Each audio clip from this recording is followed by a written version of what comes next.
Ndabaha ikaze mwese muri ko mukurikirana ibiganiro bica ku Isanamu Media. Kino ni kiganiro My Life My Story. Umutumire uno munsi ni umwe mu gwaruka bikorera ivyabo, akorera ngaha mu gisagara ca Bujumbura, akabakora ibintu bitandukanye abihinguye mu inshato. Inshato zarizo zose, arakora ibirato, arakora amasakoshi, arakora n'ibindi bintu ivyo aza kutubwira. Nkundi rero tumwakire hama atuyagire neza ivyo asanzwe akora. Kaze muri studio za Isanamu Media. Murakoze cyane. Nkaba nitwa MUNEZERO Patience. Nkaba sanzwe nkora ibintu nikora ibyo wanje. Patience uri kuranjanyiranya naho naho wabigize neza ariko ari kuranjanyiranya. Wamaze kutubwira ko witwa Patience. Musanzwe Patience ni izina ariko abantu bariko batwumviriza baba bakeneye kumenya birenzaho Patience yarize, Patience ubuzima bwawe. Okay, narashoboye kwiga primaire na secondaire ndetse gusa ko nagiye kuri kaminuza. Hama nejeje no nangura kwiyungunganya. Muje sanzwe nkoranye. Ego. Kino kiganiro ni My Life My Story. Ubuzima bwanje, inkuru yanje. Nukuvuga dushaka utubwire mu ncamake rero, ubwire ko tubwire inkuru y'ubuzima bwawe. Jewe ni primaire nayize mu Ruyiki. Secondaire nayize Gitega gatoyi nza kwimarira n'Ibujumbura. Novuga ko kuva nkiri umwana namwe ndi umuntu arashaka kugira utuntu two kubrikora ibintu by'ubushakashatsi bw'iwanje. Hama ndiko ndaheza secondaire niho niyumviriye none nina ko mbona abantu benshi baje amashuri no musi bicaye nenzo genda kwicara muri bo. None naciye niyumvira ikintu nokora. Natanguye gukora amabagete kuvuza ingoma. Ndibuka ko pere ya mbere nayikoze indwi zibiri. Hama ndayikora bitoroshe. Hama ndayigurisha. Nagushije 2,000. 2,000 cyo pamwa iyimbwa ndakoramo izindi bagete nyinshi rero. Niyo sokse yiwanje nahereye ko kugira nangure gukora amabagete. Novuga ko ariyo ntango y'ibintu byose nkuru no munsi bisubikana mu mabagete. Ego.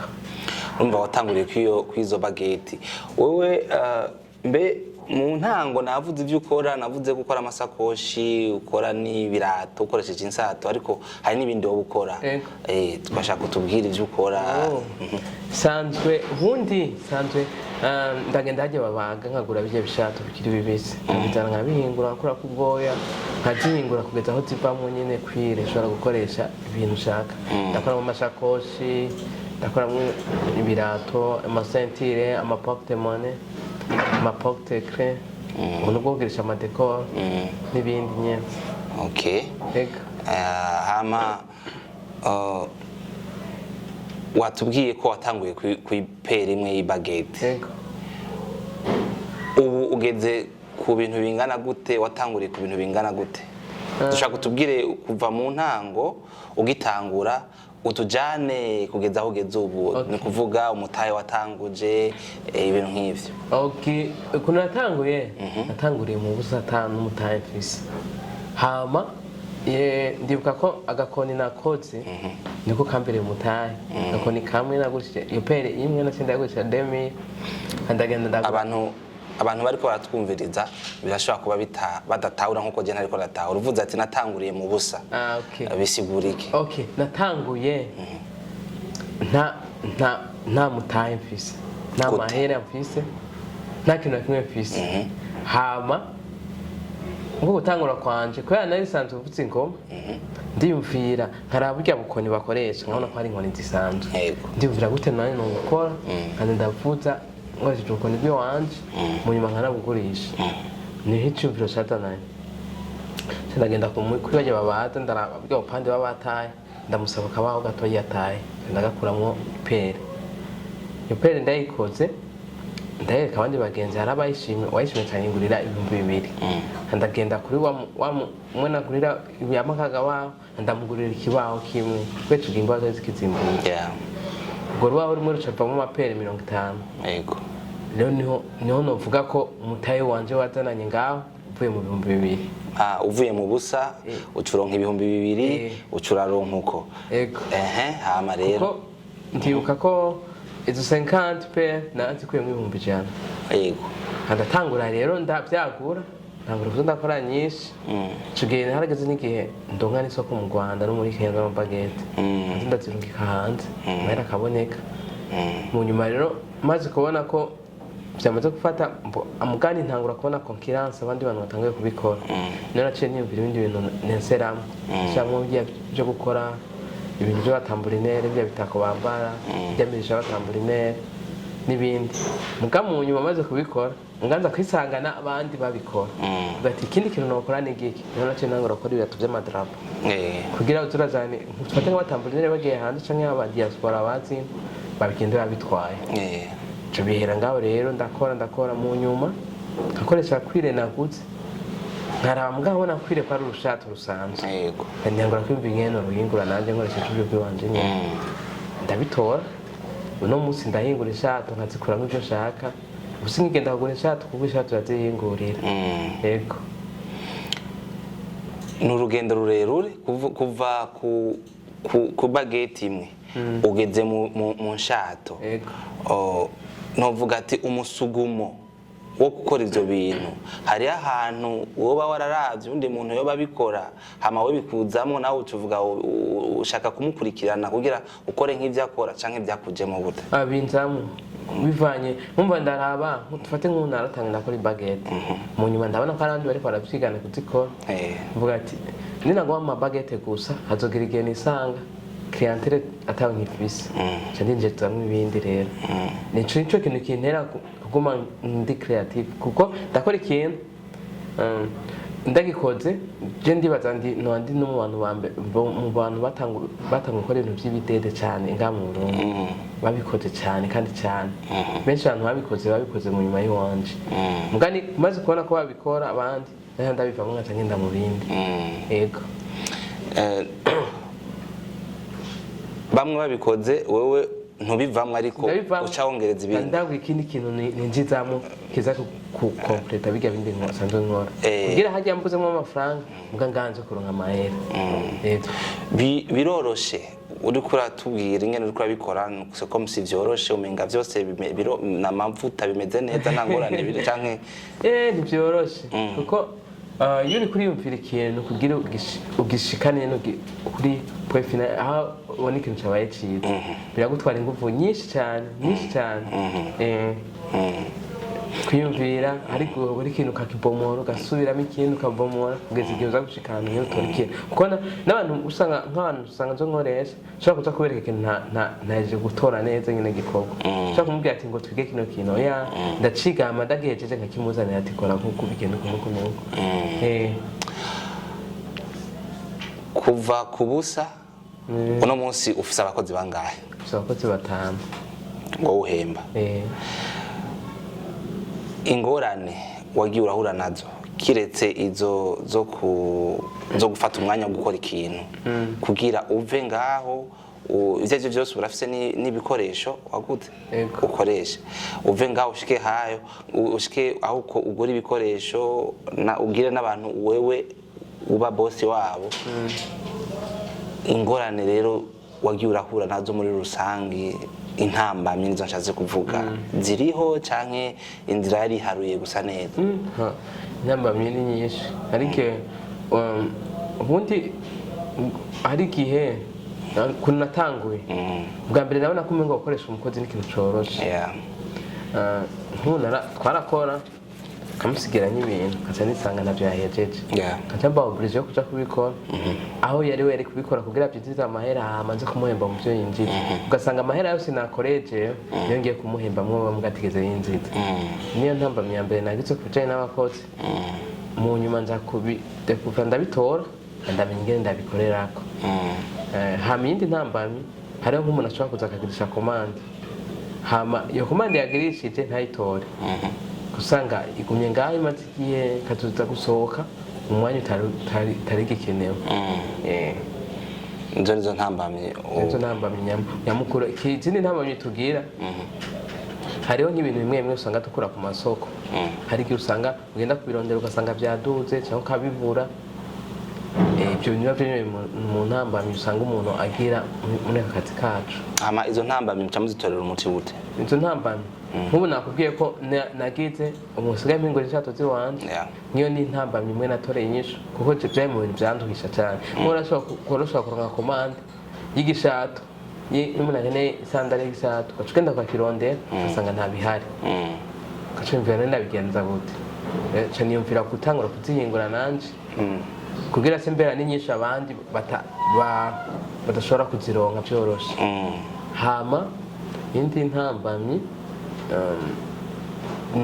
hariho nk'ibirato kenshi batana gusubizamo ugasanga ibyo bintu biragorana amataro yabyo kuyaronka. Ndiko niyumvira ukuntu nshobora gukora kuyakura mu biti aya mataro ukayakura mu biti hama ukaramplasa ico kintu uba wabuze. Umva niyo n'iyindi solution ndiko ndazana yindi ishobora kumfasha. Yego.